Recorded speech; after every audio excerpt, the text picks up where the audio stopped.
사랑과 은혜가 많으신 하나님 아버지, 주일을 보내고 오늘 수요 밤에 또 예배의 자리로 우리를 인도하여 주신 것 감사드립니다.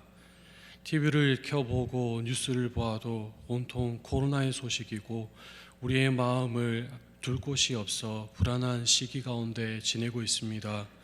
주님 앞에 예배 안에 나와 참된 안식을 얻으며 하나님 안에 평안을 누릴 수 있는 귀한 시간 되게 하여 주시옵시고, 주님 예배를 사모하여서 나온 심령마다 만족함을 누리는 귀한 시간 될 수 있도록 성령 하나님 역사하여 주시옵소서. 반드시 다시 오실 예수 그리스도의 이름으로 기도하옵나이다. 아멘.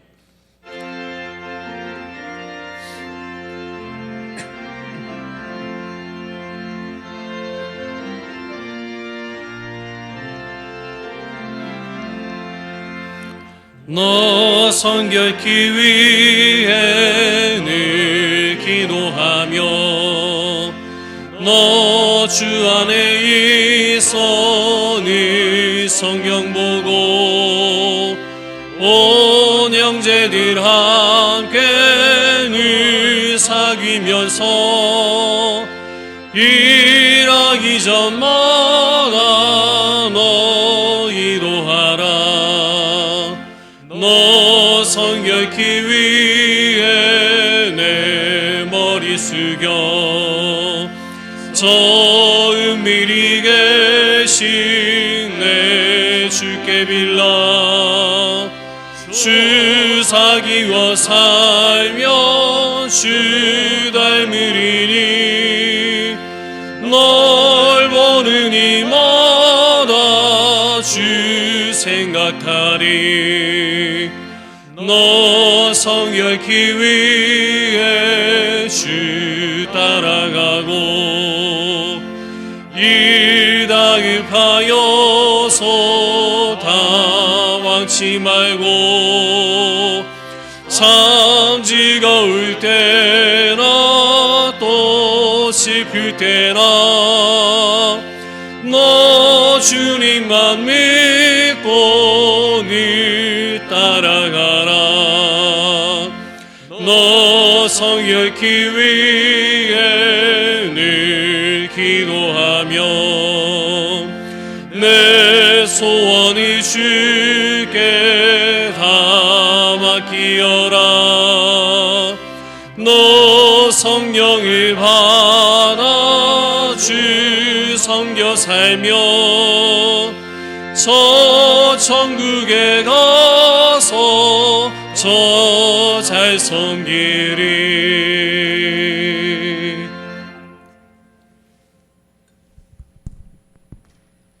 하나님 아버지, 오늘도 주님의 은혜로 예배의 자리에 나올 수 있게 됨을 감사드립니다. 순간순간 하나님의 도우심 가운데 살아가지만 감사하기보다 당연한 듯 살아왔습니다. 불쌍히 여겨 주옵소서.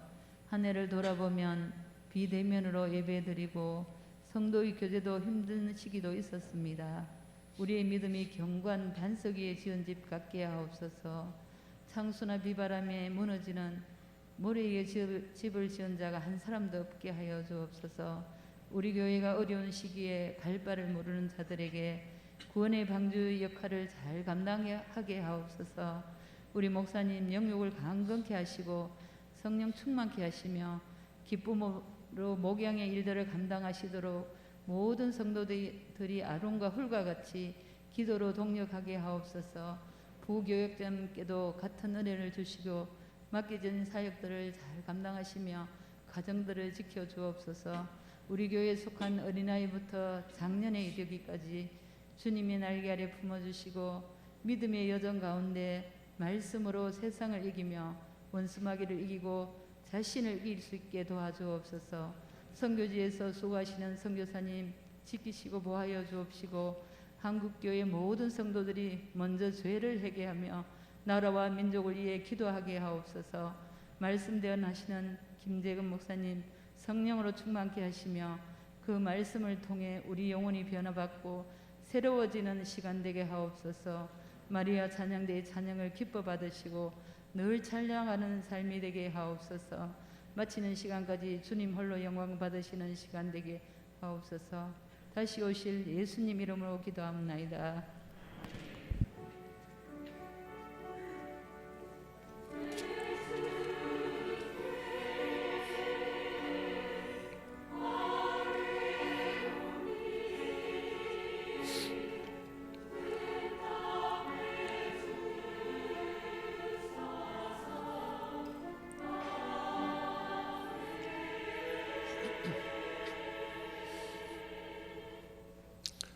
함께 찾으실 말씀은 누가복음 8장 4절에서 8절 말씀입니다.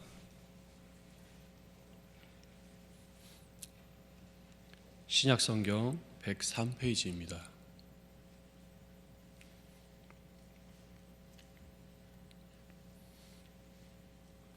누가복음 8장 4절에서 8절 말씀,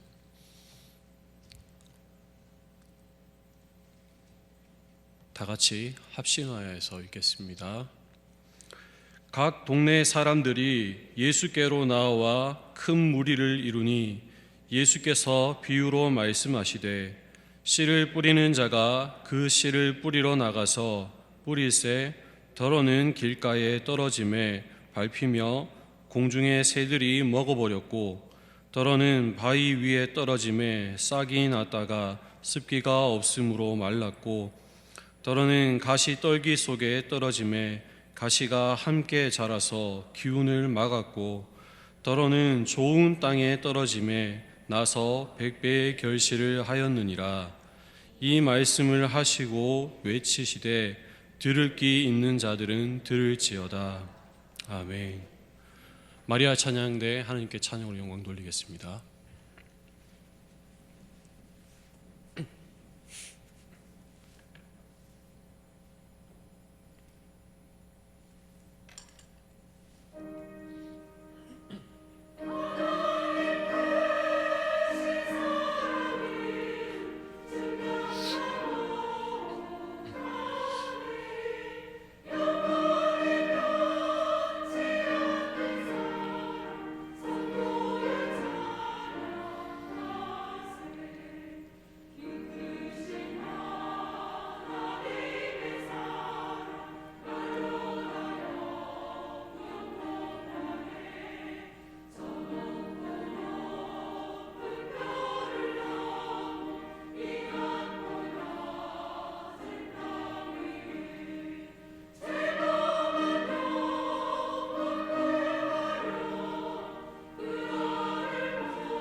아멘.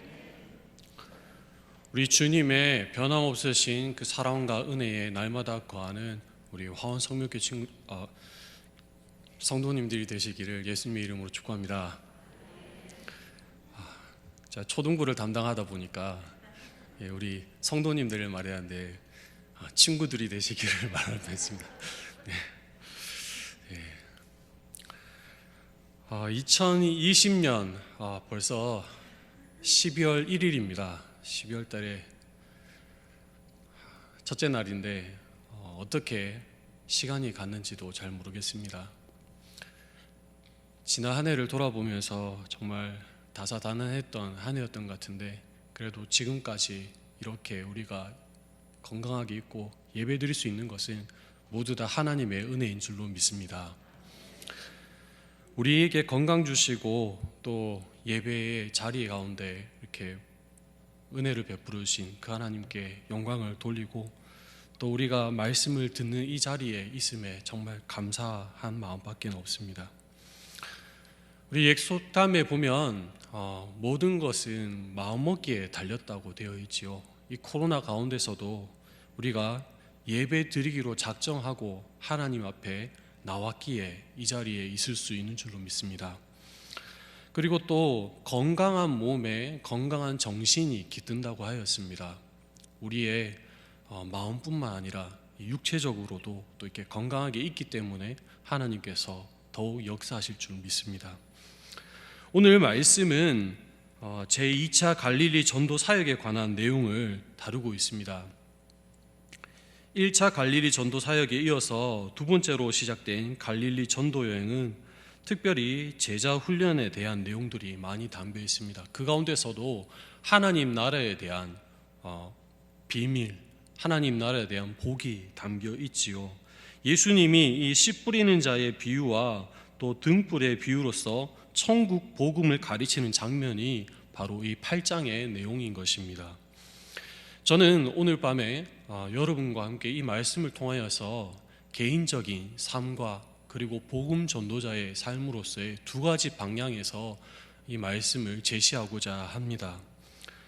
예수님께서는 많은 무리들을 이끄시고 또 배에 타셔서 이 말씀을 전하셨습니다. 그 이전에 예수님의 하신 행적들은 귀신을 쫓아내고 환자들을 고치고 하나님 나라의 사역들을 이뤄갔던 것이죠. 억눌린 자들을 고치고 귀 먹은 자들을 귀가 들리게 하고 말 못하는 자들을 말하게 하고, 이것은 하나님 나라의 임재의 속성입니다. 자유하게 하는 역사는 바로 하나님 나라의 속성인 것이죠. 그러면서 예수님께서는 네 가지 땅에 떨어진 씨앗의 비유를 제자들에게, 이 동네의 사람들에게 하고 있습니다. 첫 번째는 개인의 삶에 대하여서 이 말씀을 잠깐 나눌까 합니다. 예수님께서는 제자들에게 비유에 대하여서 말씀을 하시고 그에 대한 설명을 해주셨습니다. 씨는 하나님의 말씀이고 뿌려진 네 가지의 땅은 마음의 상태이지요. 이 네 가지 다른 토양은 결국 압축하여서 두 가지 땅으로 구별할 수 있는데, 그것은 바로 열매 맺지 못하는 땅과 열매 맺는 땅입니다. 전자에 속하는 땅은 세 개의 땅입니다. 첫 번째는 길가인데요, 떨어진 씨가 새들이 쉽게 먹을 수 있는 땅입니다. 말씀은 들었으나 깨닫지 못한 자에게 악한 자, 바로 마귀가 그 뿌려진 씨를 빼앗아 가는 것으로 말씀을 그 마음에 빼앗아 가는 것이라고 예수님은 설명하셨습니다. 그리고 두 번째는 누가복음 본문에는 바위 위라고 하였는데, 다른 공간 복음에는 흙이 얕은 돌밭이라고 기록을 하고 있습니다. 이러한 토양에 떨어진 씨는 흙이 깊지 않기 때문에 싹이 빨리 나왔으나 해가 돋은 후에 말라버리는 토양으로서 말씀을 듣고 즉시 기뻐야지만 그 말씀의 이해와 깨달음의 깊이가 너무나 얕아서 뿌리를 내리지 못하고 세상의 환난과 핍박 때에 신앙을 버리고 배반하는 자라고 예수님은 말씀하셨습니다. 그리고 세 번째, 가시떨기 밭인데, 떨어진 이 씨는 그 씨가 자라기는 하지만 가시로 인해 방해가 되고 성장을 멈추게 되는 토양으로서 말씀을 듣기는 하였지만 이 세상의 염려와 물질에 대한 유혹이 영적인 성장을 질식시킴으로 인해서 결실하지 못하게 하는 그런 마음 상태다라고 말씀을 하시죠.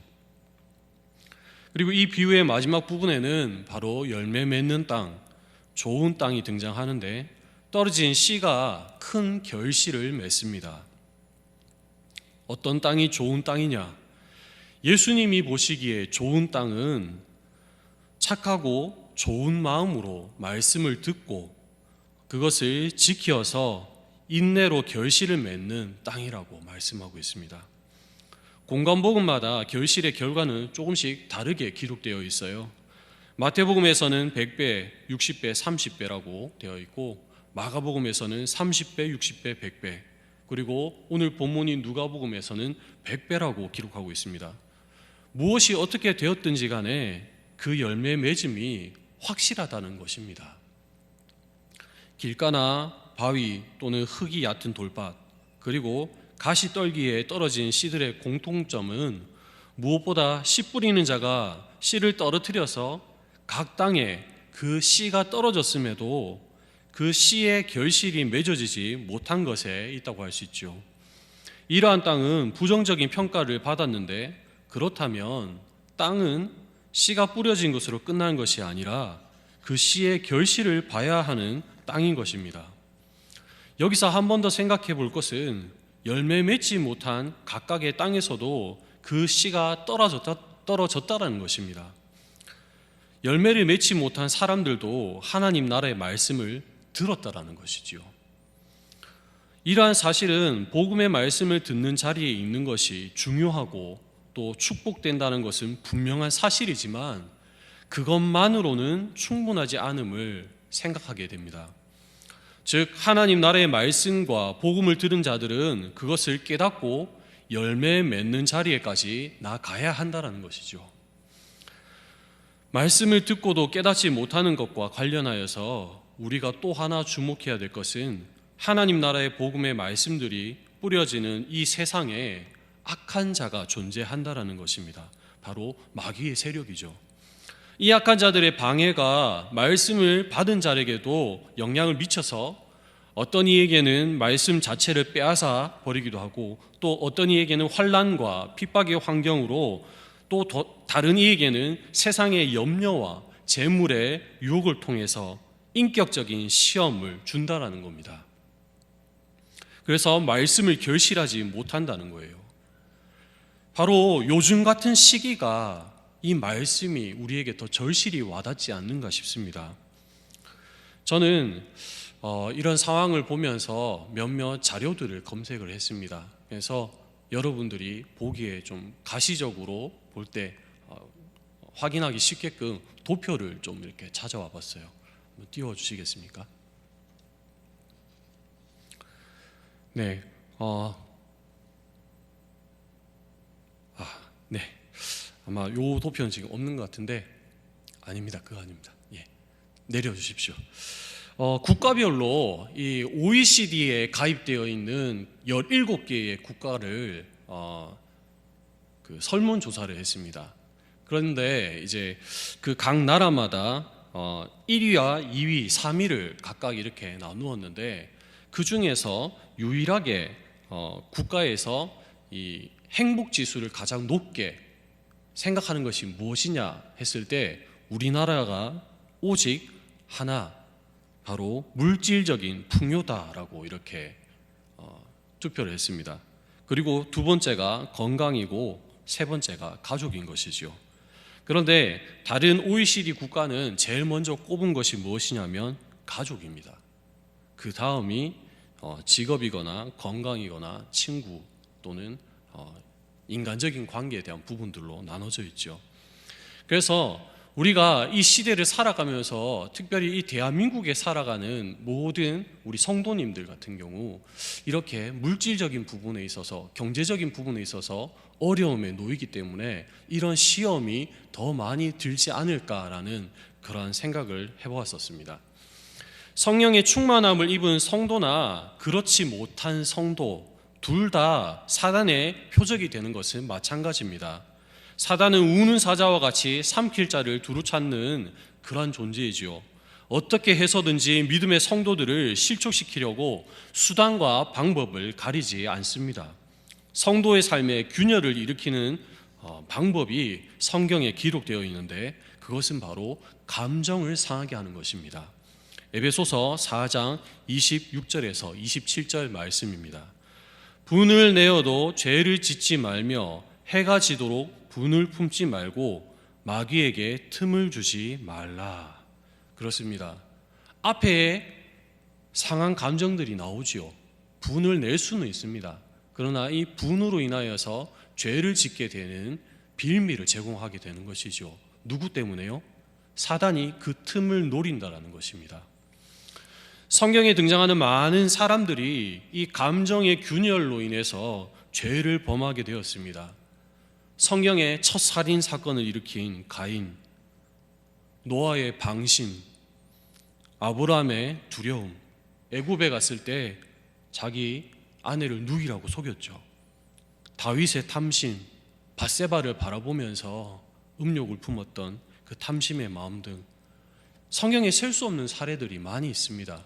하나님의 마음에 합한 사람들, 하나님께서도 인정한 사람들, 영성의 거장들도 바로 이 사단의 공격으로 인하여서 넘어졌다는 사실입니다. 우리 성도들은 이 상한 감정을 통해서 마귀가 그 작은 틈새로 우리의 믿음과 신앙을 좀먹는다는 사실을 깊이 명심하시기를 바랍니다.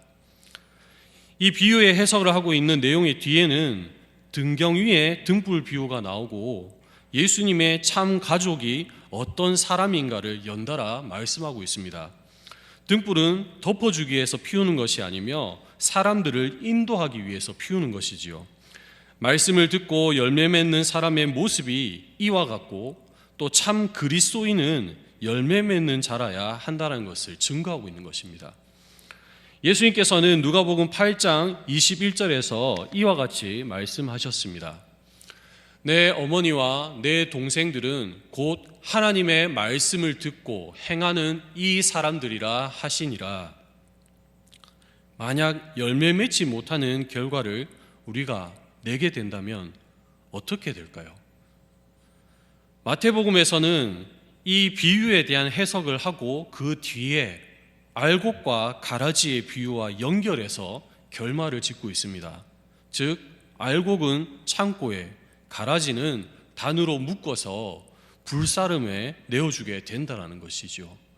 우리가 이 땅 가운데서 신앙생활을 하고 하나님을 믿는다고 하지만 그 마지막 심판대에 갔을 때 너는 알곡이 아니고 가라지야, 저 지옥에 가, 그런 판결을 내린다면 그것만큼 슬프고 마음 아픈 일이 아니겠죠. 그런 일이 있어서는 안 되겠지요. 그래서 우리 성도들은 하나님 안에서 온전히 거하며 날마다 열매를 맺을 수 있는 그런 삶을 살아야 되고 또 마지막 이 비유에 나왔던 좋은 마음을 갖기를 노력해야 된다는 것입니다. 비록 우리 스스로는 할 수 없지만 하나님의 은혜에 붙잡혀 있으면 하나님께서 그렇게 만들어 가실 것입니다. 믿으십니까? 두 번째로는 복음 전도의 삶을 살기 위하여서 우리는 우리의 마음을 지켜야 됩니다. 그리고 우리의 마음을 하나님 앞에서 만들어 가야 된다는 것입니다. 저는 성경 외에 세상적인 서적이나 강의에서도 영감을 종종 얻곤 합니다. 바이브 컴퍼니 부사장이며 고려대학교 미디어학과 겸임 교수로 재직 중인 송길령 박사의 유튜브 강의를 보았는데요. 이분은 데이터 분석 전문가예요. 어떤 내용이었냐면 빅데이터를 분석해서 코로나 이 시대에 소비자들의 변화와 브랜드에 대한 강의를 하였습니다. 네, 그림 한번 띄워주시겠어요? 네, 여기 남자와 여자의 그림이 있습니다. 근데 너무 작아서 뭐라고 적혀 있는지는 잘 모르시겠죠. 여기에 보면은 그렇게 적혀 있습니다. 이 네 개의 그림에는 보면은 첫 번째가 또 그 마케팅에 대한 부분이고 두 번째 여러분들이 봤을 때 반대입니다. 네, 제가 봤을 때 왼쪽인데 여러분들 오른쪽이라고 생각하시면 됩니다.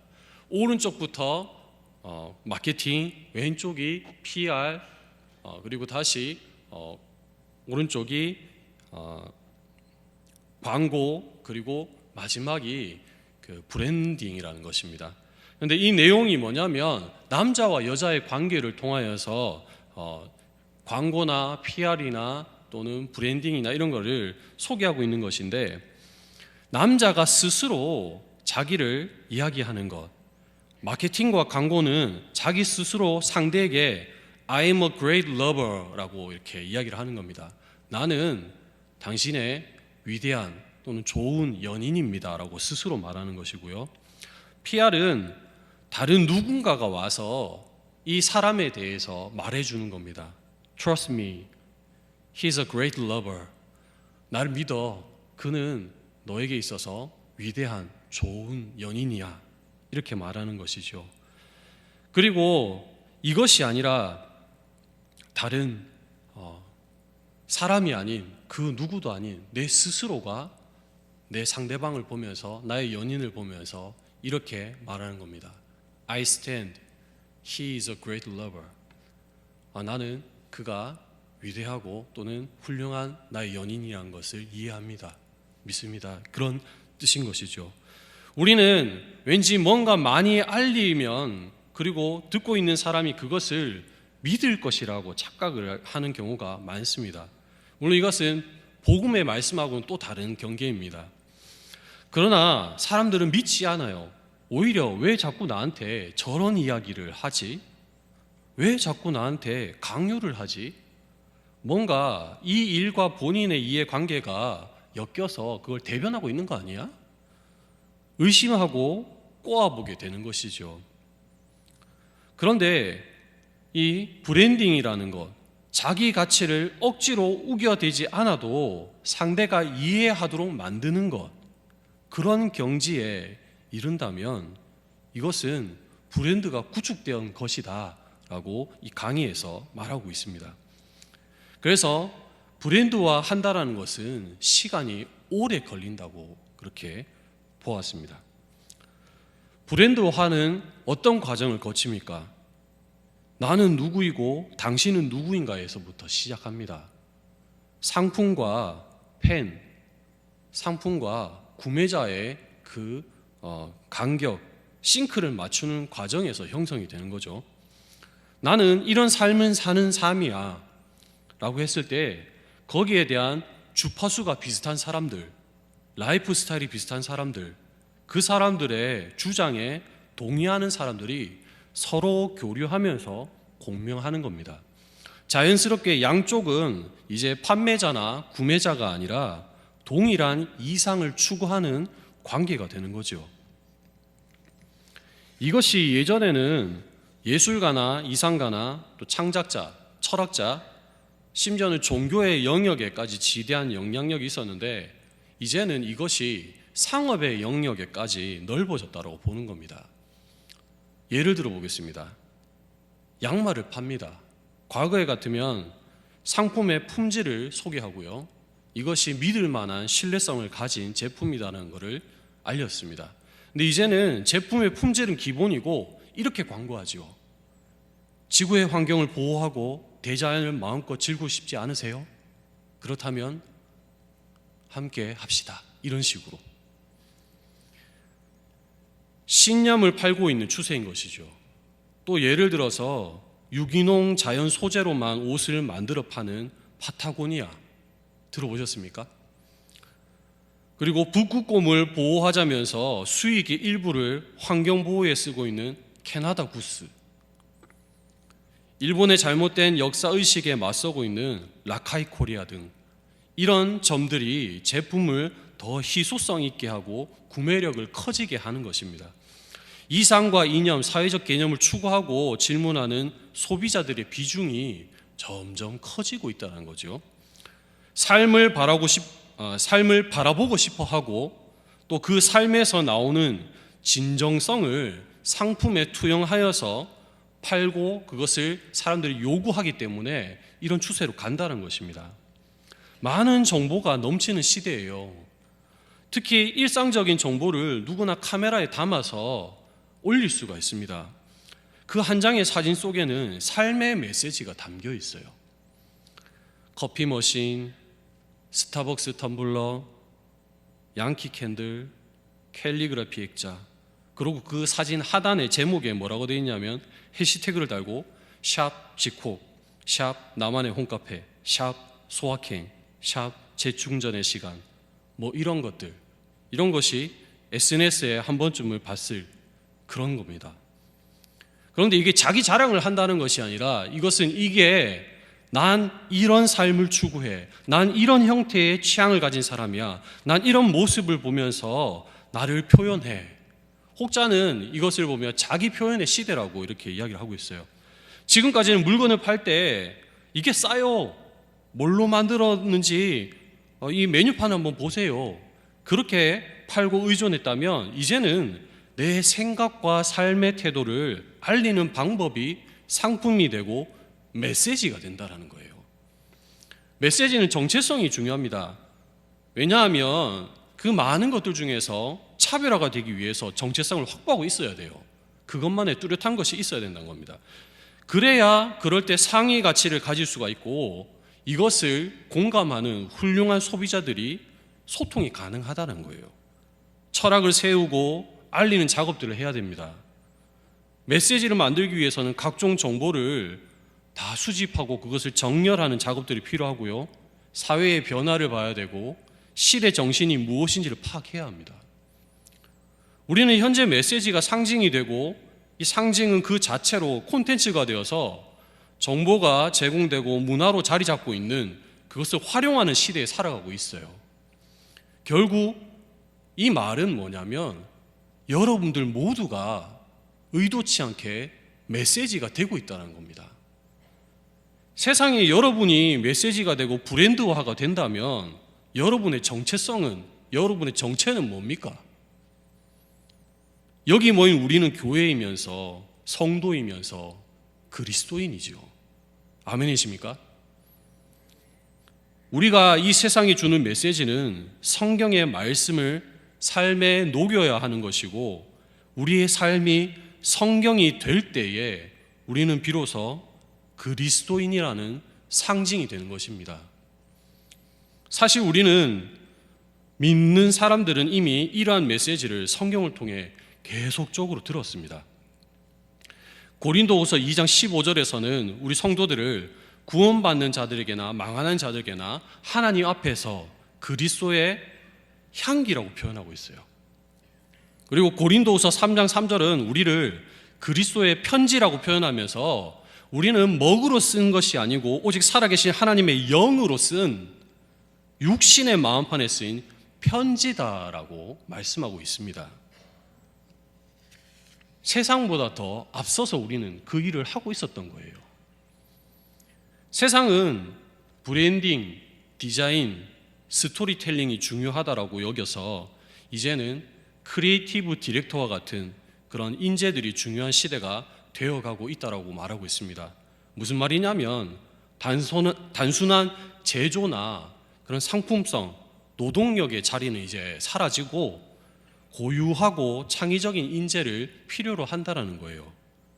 우리 믿는 사람들에게 대입하자면 좀 더 고차원적인 복음 전도의 방법으로 세상에 접근해야 된다는 것이죠. 불신자들은 어떠할 때 교회를 찾게 될까요? 그들이 합리적인 판단을 가지고 이러저러한 종교를 비교해서 교회에 오게 되는 걸까요? 아닙니다. 도표를 한번 보여주시겠어요? 네, 좀 작아서 보이지는 않는데 여기에 뭐라고 되어 있냐면 교회 출석 전 타 종교 집회나 활동을 참여한 경험이 있는가? 큰 동그라미입니다. 저기에서 보면 주황색은 있다고 파란색은 없다예요. 있다는 34%밖에 되지 않습니다. 없다가 66%입니다. 기독교 이전에 믿었던 종교가 있는가?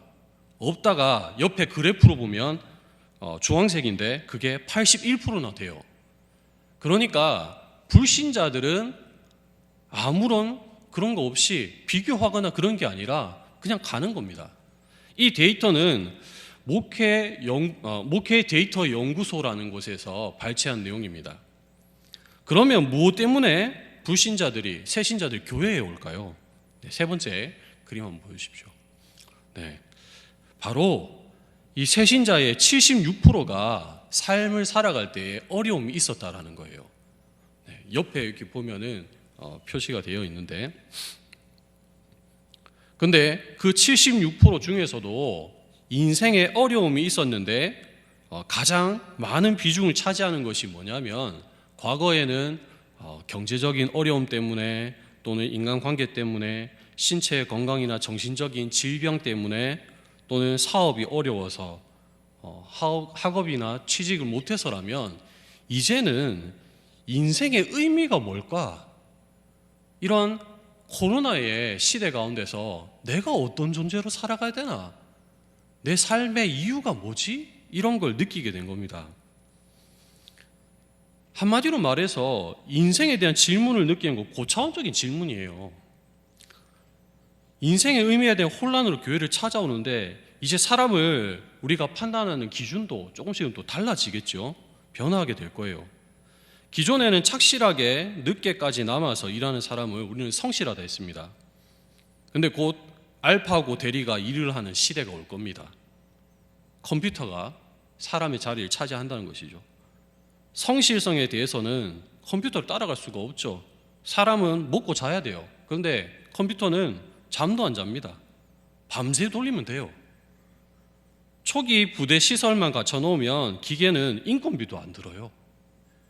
그리고 노조 같은 거 만들어서 회사의 속도 썩이지 않습니다. 목사님, 그런 시대가 되면 일자리가 줄지 않을까요? 네, 단기적으로는 줄겠지만 장기적인 입장에서 줄지는 않아요. 왜냐하면 앞에서 말씀드린 것처럼 단순 직업은 사라지겠지만 기술이 발전하고 시대가 발전하면 그에 맞는 일자리 종류는 더 다양해지기 때문입니다. 단지 앞에서 말한 대로 더 전문적이고 고유하고 인간만이 가진 창의성을 발휘하는 사람을 시대는 찾을 뿐이에요. 기술이 발전하면 그 가운데서 그 기술에 압도되거나 그것에 따라갈 것 같지만, 사람은 고유한 존재, 자기가 어떤 존재인가에 대한 의문을 갖게 되어 있단 말이에요. 결국 마지막은 사람으로 귀결되는 겁니다. 빅데이터를 보고 인사이트를 얻고 의미를 찾는 것은 기계가 아닙니다. 사람입니다. 일어나는 현상만 보는 것이 아니라 누가 왜 하는지, 그것에게 얻어지는 효과나 효용이 뭔지, 기계는 수집하고 정리하고 나열할 수는 있어요. 그런데 그 데이터 속에 있는 사람들의 심리를 설명할 수는 없는 거예요. 최근에 넷플릭스에서 한 드라마가 이렇게 방영됐습니다. 지옥이라는 드라마인데요. 그 드라마가 지금 전 세계적으로 1위를 하고 있어요. 그 이유는 뭐냐면, 그 내용인즉슨 갑자기 천사가 나타나서 사람들에게 너는 몇 월, 며칠, 언제 지옥에 간다라고 이야기를 합니다. 그걸 고지라고 하는데, 그 고지받은 사람은 영문도 모르고 내가 왜 지옥에 가야 되는지 혼란에 빠져 있어요. 그래서 이 현상을 보고 사람들은 나름의 판단을 합니다. 저 사람이 죄를 지었을 거야. 저 사람이 뭔가 있을 거야. 지옥에 가는 합당한 이유가 있어야 되지. 멀쩡한 사람이 지옥에 간다고? 그건 아닐 거야. 그래서 많은 사람들이 사람이 생각할 때에 합당한 이유를 갖다 대요. 그런데 사실은 그것은 진짜 근본적인 이유가 아닌, 자기들이 봤을 때 겉모습, 자기들이 봤을 때 그 깊이 있는 모습이 아닌 피상적인 모습이라는 겁니다. 그걸 보면서 저는 느낀 것이 뭐냐면, 오늘날의 사회가 점점 그렇게 가고 있구나. 그런데 결국 언젠가는 우리의 존재가 무엇인가에 대한 깊이 있는 고찰과 성찰이 나와서 교회 가운데 반드시 이렇게 어려운 사회 가운데서도 주님을 찾는 사람들이 오겠구나라는 확신이 들었습니다. 이 넷플릭스에 있는 지옥이라는 이 드라마는 사실은 자본주의와 종교에 대한 염세주의가 가득해요. 회의적이란 말이에요. 그리고 지극히 인본주의적인 접근을 하고 있습니다. 그래서 이 드라마의 마지막에 보면 뭐라 하냐면, 여기는 신이 있는 곳이 아니라 우리 인간들이 살아가는 곳입니다. 인간들이 해결할 거예요. 그런 식으로 끝납니다. 그런데 그 가운데서도 이렇게 갈급하고 우리의 존재에 대한 증명이 필요하고 신이 있는가에 대한 궁금증으로 나오는 사람들이 있단 말이에요. 그렇다면 이들은 대체적으로 누구를 통해서 교회를 접하게 될까요? 가장 가까이 있는 가족입니다. 가족을 통해서 교회를 접하게 된대요. 다음 도표 한번 넘겨주시겠습니까? 새신자 중에서 많은 신자들, 자발적으로 오는 신자는 25%밖에 안 되고 전도받는 신자가 75%인데 그 가운데서 가족이나 친척으로 인해서 오는 신자가 48%래요. 저 주황색 그래프가 가족입니다. 전도받은 신자 기준으로 이 전도자는 가족이나 친척이 압도적으로 많습니다. 그래서 우리는 우리의 삶 가운데서 영성을 키워야 된다는 거예요. 안 믿는 사람들도 자기가 뭘 하는지는 모르겠지만 자기의 삶을 통해서 메시지를 끊임없이 보내고 있어요. SNS를 통해서, 문자를 통해서, 무언가를 통해서. 일반적인 사람들은 정상급에 있는 사람들의 잘하는 모습만을 보게 됩니다. 근데 완벽하게 완성된 모습을 보면서 찬사를 보내고 동경을 하기도 하고 또 도전과 감동을 받아요. 그런데 또 한 가지 다른 큰 감동과 파급력을 준 방법이 있어요. 뭘까요? 바로 완성된 모습을 보여주는 것 외에 그의 곁에서 그가 잘하는 게 아닌 자라나는 걸 보여주는 겁니다. 괴롭고 힘들지만 어려움을 이겨내는 과정을 보면서 나 자신이 그 상황에 감정이 이입이 되는 거예요. 그래서 사람들이 오디션 프로를 볼 때에 그렇게 문자도 보내고 전화도 하고 응원하면서 열광하잖아요. 마찬가지예요. 우리가 복음 안에서 변화하는 삶의 모습을 우리 가족들에게 가까이에서 보여준다면 함께 하고 있는 가족 중에 불신자가 그 모습을 보고 감동을 받는다라는 거예요. 그래서 그 삶 때문에, 그 모습의 변화 때문에 복음 앞으로 나와 온다라는 것입니다. 미국에서 이 복음 전도에 대한 또 의미 있는 조사를 몇 가지 했습니다. 그림을 한번 보여주시겠어요? 미국의 바나그룹이라는 곳에서 G세대, 지금 10대 청년들을 말해요. 10대 청년들을 대상으로 해서 인식 조사를 했는데 어떤 조사였냐면 비기독교 청년들이 생각하는 전도 방법 선호도라는 겁니다. 그래서 어떤 방법이 믿지 아니하는 사람들에게, 청년들에게 잘 먹혔는가 조사를 했더니 가장 압도적인 내용이 뭐냐면 자신의 믿음을 말이 아닌 행동으로 보여주는 것이다 라고 그렇게 조사가 됐어요. 그런데 우리는 아직까지 이렇게까지 단계는 가지 못해요. 반대에 가장 끝에서 그렇다면 가장 끌리지 않고 가장 비손하는 것은 뭘까요? 가장 밑에 있는데요. 기독교의 증거로 성경 본문만 인용하는 거래요. 얼마 전 우리 목사님께서 운동하고 또 사모님이 이렇게 운동하실 때에 그 이단에서 와가지고 6월절을 아십니까? 라고 이렇게 말했잖아요. 이거랑 우리 기독교인이 가가지고 하나님은 여러분을 사랑하십니다고 똑같은 거래요. 안 믿는 아이들, 안 믿는 사람들에게는 이단이든 진짜 진리가 담긴 복음이든 그렇게 똑같이 느낀다는 거예요. 그런데 이들이 가장 끌리는 전도 방법이 뭐다? 내 믿음을 내 행동으로 보여주는 거예요. 한마디로 말해서 아까 소비자들이 이제는 삶의 진정성을 본다고 했잖아요. 우리 자신들을 브랜드화 시켜야 되는 거예요. 어떤 브랜드화요? 기독교인이라는 상징성을 가진 하나님 나라의 브랜드가 돼야 되는 거예요. 그래서 우리 자신이 메시지가 돼야 되는 겁니다. 우리가 하는 행동 자체가 우리 믿음의 진정성을 담고 있어야 되는 거예요. 다음 그림을 한번 보여주시겠습니까?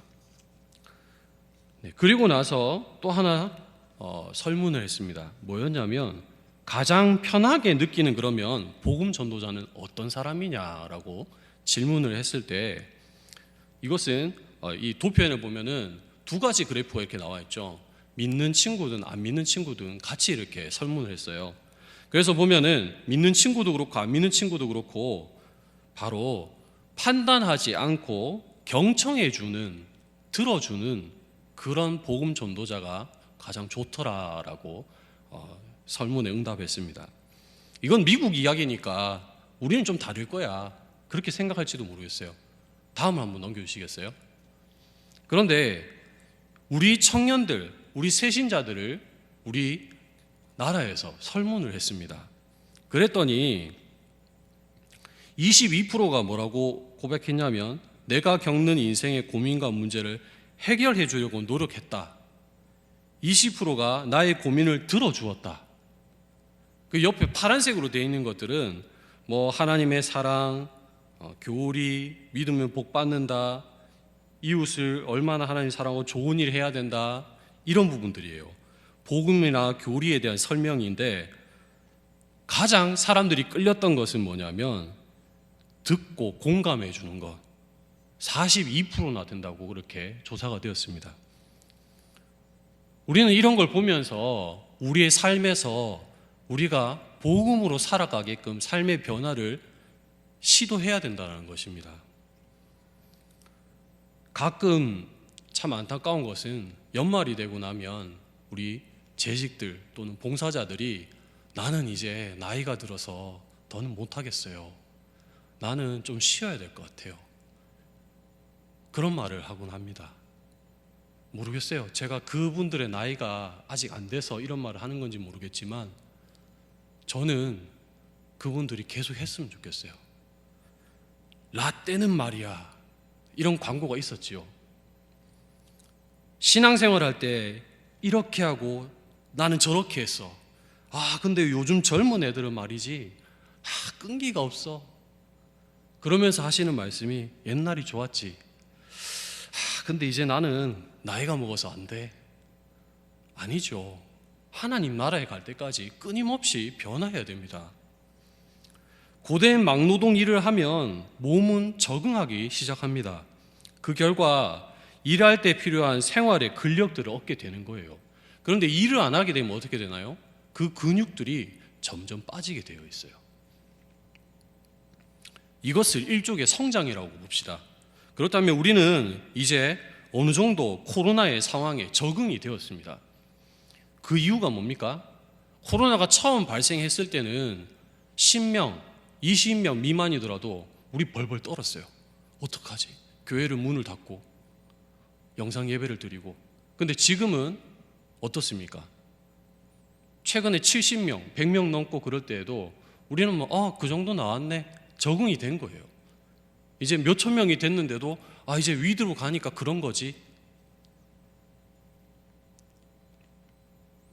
적응을 하면서 몸에 맞는 근력이 생겨서 성장하듯이 우리는 이제 다음 수준의 영적인 도약을 준비해야 되는 겁니다. 객관적으로 봤을 때의 변화라는 것의 속성은 중립적이에요. 변화를 하고 안 하고는 여러분들의 선택입니다. 하나님께서는 자율성을 각자에게 주셨으니까요. 시대의 흐름에 적응하면 성장의 기회가 주어집니다. 어떤 성장이요? 영적인 성장이요.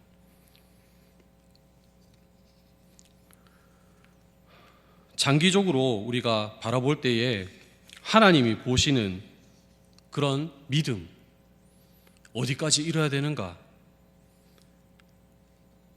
그러한 변화의 시대에 적응하지 못하면 우리는 결국에는 위기를 맞게 되고 도태하게 되고, 그것보다 더 무서운 것이 뭐라고 전에 말씀드렸습니까? 바로 쇠퇴의 길을 걸어가는 거예요. 여러분, 저는 이전 설교 시간에 부의 양극화의 예를 들면서 우리 안에는 믿음의 양극화가 일어날 것이다 라고 언급한 바가 있습니다. 격차는 점점 벌어질 겁니다. 성경은요, 먼저 된 자가 나중되고 나중된 자가 먼저 된다라고 말씀하셨습니다. 이 말씀은 내가 다른 사람들과 줄을 세워서 비교하는 그런 격차의 비교가 아니에요. 구원은 개인의 문제이고 상급 역시도 개인의 문제입니다. 주님의 심판대에 섰을 때 우리 화원성명교회 성도들 다 같이 서나요? 아니죠. 저 혼자입니다. 여러분도 하나님의 심판대에 섰을 때 혼자예요. 우리의 일상의 삶에서 우리는 영적으로 날마다 성장해야 할 그런 의무가 있는 것입니다. 요즘 점원 없는 카페가 등장하고 있어요. 하루는 제가 집사람하고 같이 차를 타고 가는데 참 신기하더라고요. 그 카페를 지나가는데 사람은 없어요. 기계가만 있을 뿐이에요. 근데 돈을 넣으면 커피가 이렇게 나옵니다. 그리고 또 식당에 갔더니 이제는 사람이 오는 게 아니라 로봇이 서빙을 해요. 또 아이스크림 전문점이라든지 무슨 세계 과자 전문점이라든지 이런 곳에는 일찍부터 우리의 삶 중심에서 무인으로 운영이 되고 있어요. 그리고 숙박시설을 운영할 때에도 무인 모텔 이런 것들이 등장했죠. 기술이 대면 접촉을 대체할 수 있을 만큼 발전했다는 증거입니다. 어쩔 때는 이게 편하게 느껴질 때가 있습니다. 예를 들어 볼게요. 편의점에 갔습니다. 알바가 있어요. 그런데 내가 물건을 사고 이제 거스름돈을 받아야 되는데 친절하게 주는 게 아니라 그냥 던진다든지 아니면은 성의 없게 줘요. 그리고 또 식당에 갔는데 밥을 먹고 나서 반찬이 부족해요. 그래서 계속 반찬을 시켰어요. 그랬더니 아주머니가 짜증을 내면서 반찬 시키려면 한 몫에 좀 시키든지 그런 식으로 퉁명스럽게 불친절하게 해요. 그러면 우리가 느끼는 감정은 뭡니까? 불쾌하지요. 감정이 좋지가 않습니다. 사람은 기색을 살피고 말투나 매너에 대한 기대감이 있어요. 그런데 기계는 그런 걸 따질 필요가 없는 겁니다. 왜냐고요? 아예 기대를 안 하기 때문이에요. 기계니까. 이 비대면 사회에서 앞으로는 이런 어쩌면은 선택적인 대면을 많은 사람들이 할 것 같습니다. 코로나를 통해서 안 만나고 싶은 사람, 피하고 싶은 사람을 내 주변에서 없애버리는 적당하고 합리적인 핑계가 우리에게 만들어졌기 때문이에요. 예전에는 회사에서 상무님은 까칠한 분이고 좀 대면하기가 어려운데 그래도 업무상 만나야지 뭐 어떡하겠어 이랬는데 이제는 그렇게 안 해도 된다는 거예요. 재택근무 하잖아요. 한 번씩 만날 때면 줌으로 보면 되는 거고 문자나 이메일을 보내면 되는 거고. 사회에서만 그렇습니까? 교회도 그럴 수 있어요. 교회도 사람들이 모인 집단이잖아요. 그렇기 때문에 똑같지요. 만약에 모두가 나를 원하지 않는다면 얼마나 외롭고 슬플까요? 그러면 나는 어떤 사람이 돼야 할까요? 상대방이 만나고 싶은 사람이 돼야겠구나. 아니면 나는 계속 외로워질 테니까 계속 홀로 고립되어질 거라는 것을 깨달아야 합니다. 성경은 이렇게 말씀하고 있습니다. 누가복음 8장 18절 말씀입니다. 누구든지 있는 자는 받겠고 없는 자는 그 있는 줄로 아는 것까지도 빼앗기리라. 열매 맺음을 통해서 어떤 이는 더 풍성한 신앙생활과 삶으로 나아가는 반면에 열매 맺지 못하는 열매가 없는 자는 그 있다고 생각하는 것조차 어떻게 된다고요? 빼앗기고 없어질 것이다 라고 말씀하고 있습니다. 이 원리는 달란트에 대한 비유에서도 잘 나타나고 있지요. 2달란트나 5달란트 받은 사람은 그만큼을 남겨서 더 많은 것을 받았어요. 그런데 1달란트 받은 사람은 그저 묻어놨을 뿐 그것을 불리거나 어떻게 하지 않았죠. 결국에 어떻게 돼요? 하나 갖고 있는 것조차 뺏기게 됩니다. 이 점을 우리 명심해야 됩니다. 끊임없이 열매 맺도록 노력해야 됩니다. 어떤 소설가가 이렇게 말했습니다. 미래는 이미 와 있다. 그런데 균등한 게 아니다. 왜 그럴까요? 누군가는 재빨리 알아채서 그 미래가 이미 와 있다라는 아는 것이고 누군가는 눈치를 못 채서 아직 멀게만 느껴지는 거예요. 여러분, 일어날 일은 일어나게 돼 있습니다. 무슨 말이에요? 성경은 세상의 마지막이 어떻게 될 것이라는 것을 명확하게 명시하고 있단 말입니다. 지금의 현상에 우리가 적응하고 안주하기보다는 앞으로 바뀔 방향들을 우리가 바라보면서 고민하고 시대를 볼 수 있는 눈을 우리는 가져야 된다는 거예요. 만약 그런 눈을 가지고 세상을 진단하고 판단했다면 준비해야죠. 준비 안 해서 마지막에 가서 불의한 일을 당해서는 안 되잖아요. 말씀의 결론을 맺겠습니다. 우리 목사님께서 부유역자들에게 항상 하시는 말씀이 있어요. 무슨 말씀이시냐면 사역을 준비하거나 그럴 때 학위나 이런 것보다는 망고불변의 진리는 성령의 역사다. 우리 화원성명교회 성도들은 이 어려운 시기에도 성령 하나님이 역사하신다는 것을 반드시 믿으시기 바랍니다. 그래서 마귀에게 틈을 주지 말고 땅을 기경하듯이 마음에 묵은 것들을 제하고 열매 맺어서 그리스도의 장성한 분량에 이르도록 날마다 변화하며 경건의 능력을 나타내는 삶을 사시기를 예수님의 이름으로 축원합니다. 기도하겠습니다. 사랑과 은혜가 많으신 하나님 아버지 감사합니다. 귀한 시간 하나님 주셔서 말씀을 보았습니다. 천국의 비밀을 우리에게 보여주셨고 천국 백성으로 삶을 살아가도록 하나님 원하시는데 우리가 이 세상에 하나님의 성경의 메시지가 되어서 정말 선한 영향력을 미치는 삶을 살아갈 수 있도록 우리의 삶에 많은 열매들을 맺게 하여 주시옵소서. 주님께서 역사하실 줄 믿사오며 다시 오실 예수 그리스도의 이름으로 기도하옵나이다. 아멘.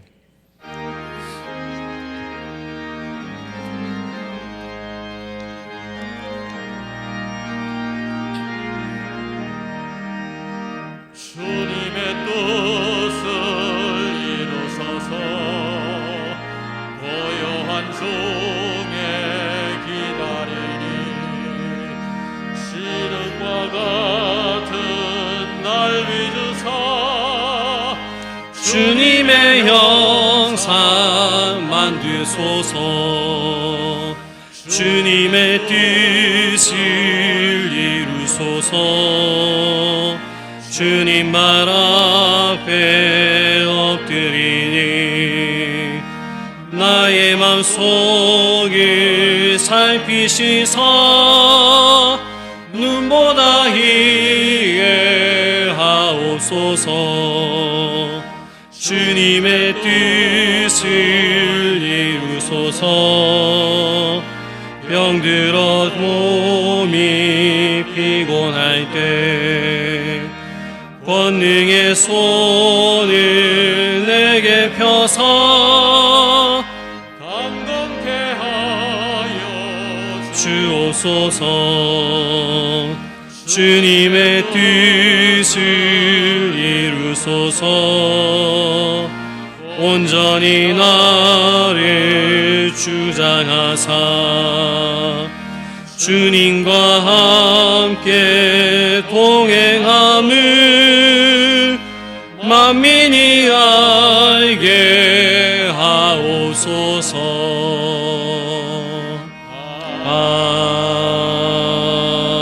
아멘. 예물 드렸습니다. 11조 감사원금, 건축원금, 선교원금 각각 드렸습니다.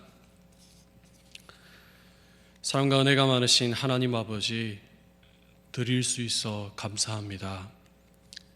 이 어려운 시기 가운데서 우리에게 베풀어 주신 물질을 통하여 우리의 경건을 나타내게 하여 주시옵시고, 우리에게 주신 그 모든 것 주님의 것이지만 11조를 드리고 또 감사한 마음에 감사의 예물을 드리고 교회를 사랑하는 마음으로 건축 헌금을 드렸습니다.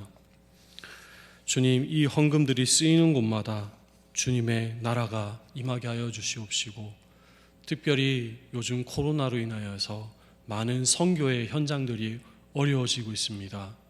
그곳 가운데 또한 이 헌금들이 도달하여서 정말 지치고 힘든 가운데 우리 선교사님들 힘을 낼 수 있도록 까마귀가 되고 떡이 되게 하여 주시옵소서.